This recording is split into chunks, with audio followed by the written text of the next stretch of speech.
মানুষ সুখী জীবনযাপনের প্রতি এতটাই অভ্যস্ত হয়ে পড়ে যে একটা ছোট্ট সমস্যা এলেই সে সবার থেকে সাহায্য চাইতে শুরু করে দেয়।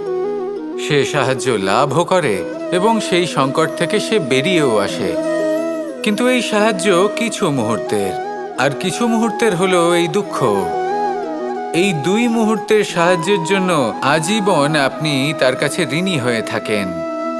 আর মানবিকতার খাতিরে আপনার মনে কৃতজ্ঞতা জেগে ওঠে, আর সেই কৃতজ্ঞতা বোধ হলো যে আপনি কখনো সেই ব্যক্তিকে ছাপিয়ে যেতেই পারবেন না। সেই জন্য জীবনে সবসময় চেষ্টা করবেন নিজেকে প্রস্তুত রাখতে সেই সব সমস্যার জন্য, সেই সব বাধার জন্য যেগুলো আপনার জীবনে আসতে পারে। ততক্ষণ সাহায্য চাইবেন না যতক্ষণ না অন্য কোনো পথ না থাকছে।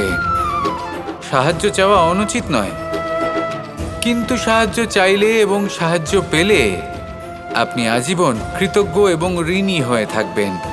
আর তারপর একদিন আপনি পরিবর্তন দেখতে পাবেন যে কিভাবে আপনি ছোট ছোট সমস্যার জন্য সাহায্য না চেয়ে বড় বড় সমস্যার সম্মুখীন হতে প্রস্তুত হয়ে গেছেন।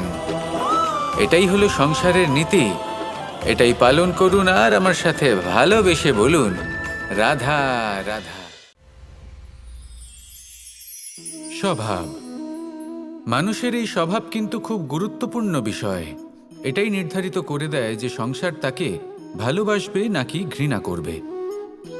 এটাই নির্ধারিত করে দেয় যে তার আপনজন মানে তার প্রিয়জন তার সাথে থাকবে নাকি তার থেকে দূরে চলে যাবে। এবার স্বভাব কেমন হওয়া উচিত? কিছু মানুষ বলবেন যে স্বভাব চন্দ্রমার মতো হওয়া উচিত, অত্যন্ত সুন্দর এবং শীতল। কিন্তু চন্দ্রমা নিজেও তো সূর্যের কাছে নিজের প্রকাশের জন্য ঋণী।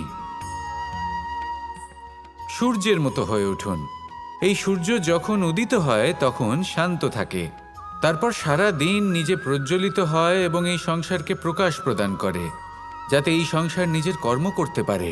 আর যখন এই সূর্য অস্ত যায় তখনও কোনো কোলাহল করে না, শান্তভাবে অস্ত হয়। সূর্যাস্তের সময় পরিবেশ শান্ত থাকে, সমস্ত পশু পাখি আনন্দে থাকে। সূর্য যখন অস্ত হয় তখন এই আশা নিয়ে অস্ত হয় যে পরের দিন সে আবার উদিত হবে, আর অস্ত হওয়ার পরেও সে চন্দ্রমাকে নিজের প্রকাশ প্রদান করে। যদি আপনিও নিজের উত্থানের সময় অহংকার না করেন এবং নিজের পতনের সময় দুঃখী না হন, আর জীবনে অন্ধকার ঘনিয়ে আসার পরও আপনি অন্যদের সাহায্য করেন, তাহলে সূর্যের মতো আপনি আবার উদিত হবেন, এই সংসারকে প্রকাশ প্রদান করতে পারবেন, সাফল্য লাভ করতে পারবেন। আসুন আমার সাথে ভালোবেসে বলুন, রাধা রাধা।